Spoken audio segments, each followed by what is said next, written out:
নমস্কার। আরও একটা নতুন চাকরির খবর নিয়ে চলে এলাম। আপনারা দেখছেন আপনাদেরই প্রিয় বিশ্বস্ত চ্যানেল। বন্ধুরা, পশ্চিমবঙ্গে 23 জেলার চাকরি প্রার্থীদের জন্য সুবর্ণ সুযোগ। মেল ফিমেল সবাই আবেদন করতে পারবে। মিউজিয়ামে নতুন করে কর্মী নিয়োগের বিজ্ঞপ্তি প্রকাশিত হয়ে গেল। নিয়োগটা কোথায় হতে? কলকাতার মিউজিয়ামে নতুন করে কর্মী নিয়োগ হচ্ছে। 52,000 টাকা বেতন।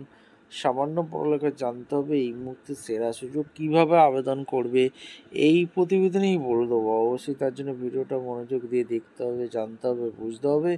এবং আমাদের চ্যানেলে ফার্স্ট টাইমে দেখলে ঝটপট চ্যানেলটাকে সাবস্ক্রাইব করে বেল আইকনটা টিপে রাখতে হবে লেটেস্ট নিউ নোটিফিকেশান পাওয়ার জন্য। একদম অফিসিয়ালি বিজ্ঞপ্তি ধরে তোমাদের দেখাচ্ছি। ভিডিওটা তোমরা মনোযোগ দিয়ে দেখতে থাকো এবং আবেদনটা করতে থাকো। কীভাবে আবেদন করবে, কোন ডিপার্টমেন্টে নিয়ে করছে, সিলেকশন প্রসেস কী আছে, এটু যেটু বলে দেবো। তার জন্য ভিডিওটা মনোযোগ দিয়ে দেখো এবং সাবস্ক্রাইব করে রাখো। স্টেপ টু স্টেপ অফিসিয়াল বিজ্ঞপ্তি ধরে দেখাচ্ছি।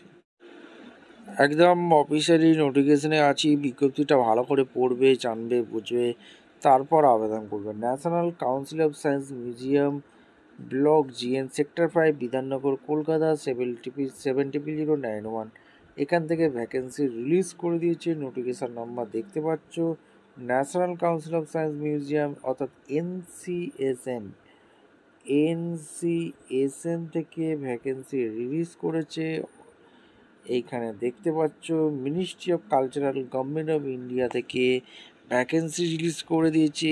অ্যাপ্লিকেশন ফর্ম তো এলিজিবল ক্যান্ডিডেট যারা আছো, কোন কোন ডিপার্টমেন্টে নিয়োগ হচ্ছে এক এক করে বলে দেবো।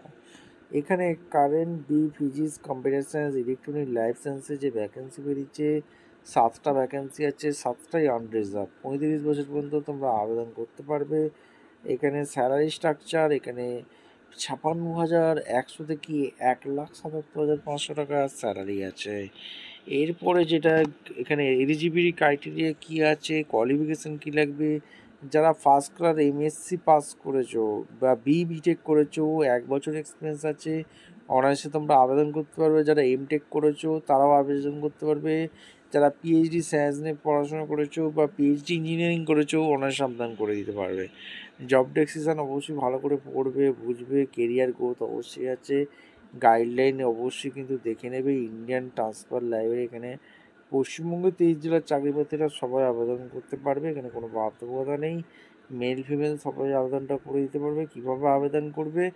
অনলাইনে আবেদন করতে হবে, যেটা হচ্ছে জিপিজি ফর্মেট 200 কেবির মধ্যে সমস্ত ডকুমেন্টস আপলোড করতে হবে। অর্থাৎ এই অফিসিয়াল ওয়েবসাইট কেরিয়ার পেজে গেলেই তোমরা আবেদন করতে পারবে। অনলাইন অ্যাপ্লিকেশন ফর্ম, ক্যান্ডিডেট আর required upload scan colour recent passport size photography, GPG 100 কেবির মধ্যে তোমাদের স্ক্যান সিগনেচার করে আপলোড করতে হবে। আর এখানে ঠিকঠাক তথ্য দিয়ে ফিল আপ করবে। যদি ভুল তথ্য দিয়ে ফিল আপ করো তাহলে কিন্তু ফর্মটা ক্যান্সেল হয়ে যাবে, অর্থাৎ আবেদনটি গ্রহণযোগ্য হয়ে যাবে না। আর এখানে তোমাদের এখানে অ্যাপ্লিকেশান ফি যেটা আছে সেটা দিতে হবে। এদের অফিসিয়াল ওয়েবসাইট কী আছে দেখতে পাচ্ছ।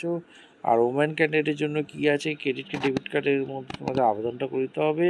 যেটা অনলাইন ফি পেমেন্ট যেটা চালু হয়েছে 7/11/2025, যেটা fee payment last day submission application 7/11/25, অর্থাৎ 7/11/25 মধ্যে তোমাদের আবেদনটা করে দিতে হবে। ভিডিওটা ভালো লাগলে একটা লাইক, কমেন্ট, শেয়ার করে সাবস্ক্রাইব করে বেল আইকনটা টিপে রাখো। দেখা হচ্ছে কোনো পরবর্তী ভিডিও। অসংখ্য ধন্যবাদ।